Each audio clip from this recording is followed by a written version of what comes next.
अब हम और आप लोग बैठे हैं यहाँ, तारीख आ गई होंगी जहाँ समाजवादी पार्टी का संगठन है, समाजवादी पार्टी वहाँ पर बीजेपी को हराने के लिए काम करेगी। बहुत जल्दी मैं समझता हूँ उसका भी निर्णय हो जाएगा। अध्यक्ष जी, चाचा ने कहा था कि जो सांसद डिप्पल, ये सरकार की जिम्मेदारी बनती है कि गरीब परिवार में अगर किसी सदस्य की जान चली गई है तो उसके परिवार की मदद हो। जान की कीमत पैसा नहीं हो सकता। ये सरकार की जिम्मेदारी थी सुरक्षा देना। इसीलिए मैंने कहा कि जहां 4 लाख पर्याप्त नहीं है, सरकार को और मदद करना चाहिए। हम तो विपक्ष में हैं, पार्टी हमारी सत्ता में नहीं है, उसके बावजूद भी इन परिवारों की हम लोग 1-1 लाख रुपए की मदद कर रहे हैं। मुझे याद है कई बार ऐसी घटनाएं अगर सरकारों में हुई होंगी, अगर मदद करने की बात आई होगी तो समाजवादी पार्टी ने बढ़ चढ़ करके कभी खजाने को गरीब के लिए नहीं रोका होगा, ज्यादा से ज्यादा मदद की होगी। 1 साल पहले आज के समर्थन कर रहे हैं और जिसमें भारत भी है, उसको किस तरीके से? देखिए, बड़ा सवाल यहाँ मत पूछो। ये दुनिया को पता नहीं क्या हो गया है। कहाँ रशिया यूक्रेन में घुस गया, यहाँ एक ही रात में सोचो कहाँ क्या हो गया। दोनों झगड़े हो गए और भी कई हिस्सों में झगड़े चल रहे हैं। दुनिया में अगर इस तरह की चीजें होंगी, एक देश दूसरे देश के मुकाबले खड़ा हो जाएगा तो चिंता की विषय तो देश की रहेगी। और देश के, क्योंकि हमारी सरकार नहीं है और देश के सवाल पे हम कोई जवाब नहीं दे सकते हैं। ये सरकार जो निर्णय लेना चाहती है, सरकार निर्णय ले अपना, जातीय लेकिन वॉर ना हो कहीं भी। अध्यक्ष जी, जातीय जनगणना टिप्पणी होने लगी। देखिए, मैं बहुत ऐसी कोई बात नहीं कहना चाहता हूँ जिससे माहौल बिगड़े, लेकिन ये बात आपको स्वीकार करनी पड़ेगी। जितने लोग हैं, मैं जितने चैनलों को देख रहा हूँ या यूट्यूब पर या कहीं ना कहीं, सबसे ज्यादा जातिवादी अगर कोई पार्टी है तो वो भारतीय जनता पार्टी। ये आज मैं पहली बार नहीं कह रहा हूँ, इससे पूर्व में भी मैंने कहा कि सबसे ज्यादा जातिवादी पार्टी कोई है तो वो भारतीय जनता पार्टी है। उस घटना में भी लाभ लेना चाहती है राजनीतिक, और तब जब पूरी की पूरी गलती भारतीय जनता पार्टी की सरकार की है। कभी कोई पूछे जाकर के कि जो परिवार थे उन्होंने कितनी बार दरखास्त दी, कौन अधिकारी नहीं था जिसके सामने वो गए ना हो न्याय के लिए। लेकिन न्याय क्यों नहीं मिला? न्याय क्यों नहीं मिला?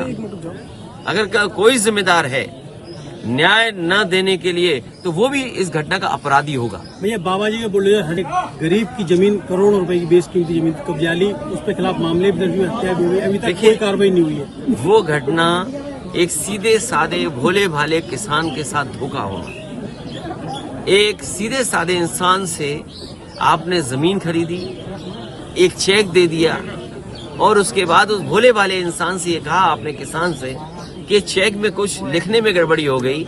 आपने उससे 6 करोड़ का वापस ले लिया और उस चेक को फाड़ दिया आपने। इससे ज्यादा कानून व्यवस्था को लेकर के जो जीरो टॉलरेंस की बात हुई थी, क्या हो सकता है बताओ? और फिर वो बचा कौन रहा है उसको?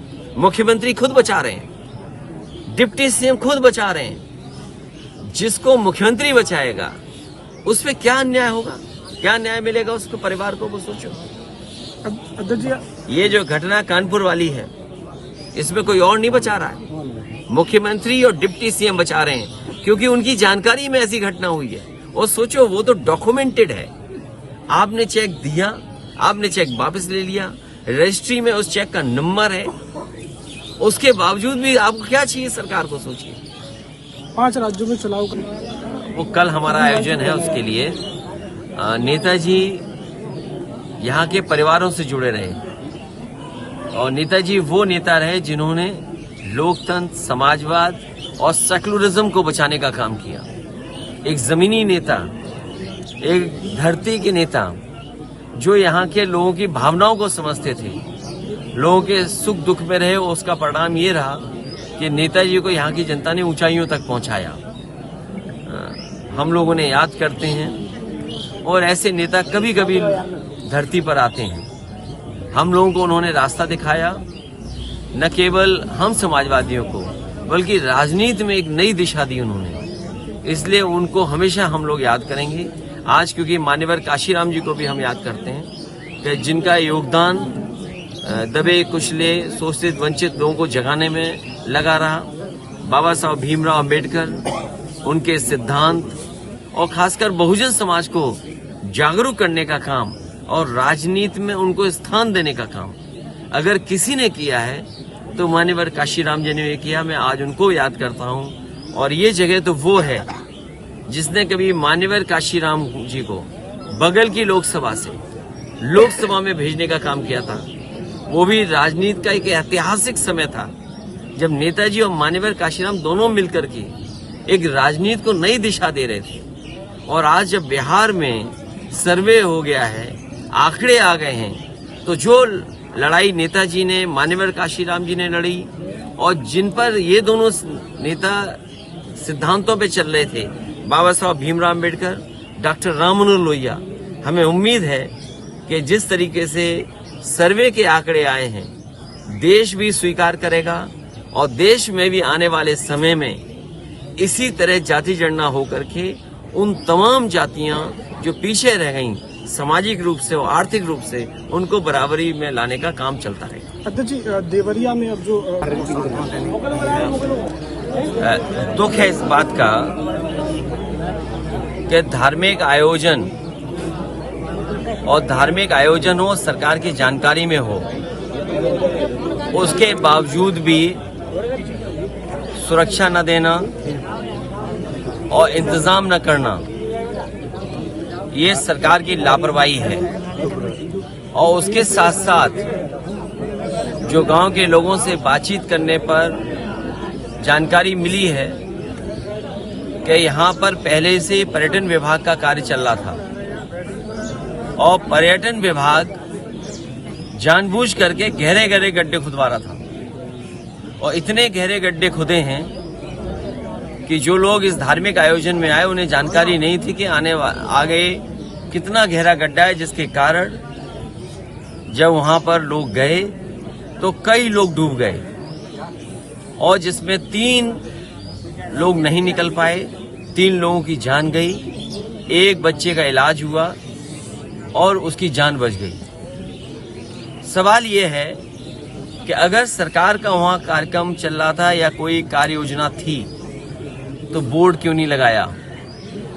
और सरकार के लोगों की जिम्मेदारी बनती थी जानकारी देने के लिए लोगों को कि यहाँ पर पहले से कार्य चल रहा है, इस क्षेत्र में आप ना आगे बढ़ें या इस क्षेत्र में ही आप अपना धार्मिक कार्यक्रम कर लीजिए। ये सरकार तो वो है जो दावा करती है कि धार्मिक आयोजनों की पूरी सुरक्षा का इंतजाम होगा। इससे पहले भी मुझे याद है मैं मेरठ के कांवड़ियों के परिवारों से मिला था, जिन कांवड़ियों के परिवारों के सदस्यों की जान गई वहां पर भी पूरी लापरवाही थी, क्योंकि सरकार के मंत्री, मुख्यमंत्री खुद, प्रमुख सचिव गृह, डीजीपी या सुरक्षा को लेकर के सब इंतजाम किए गए थे और यहाँ तक कि मुख्यमंत्री खुद फूल बरसा रहे थे, उसके बाद जान चली गई।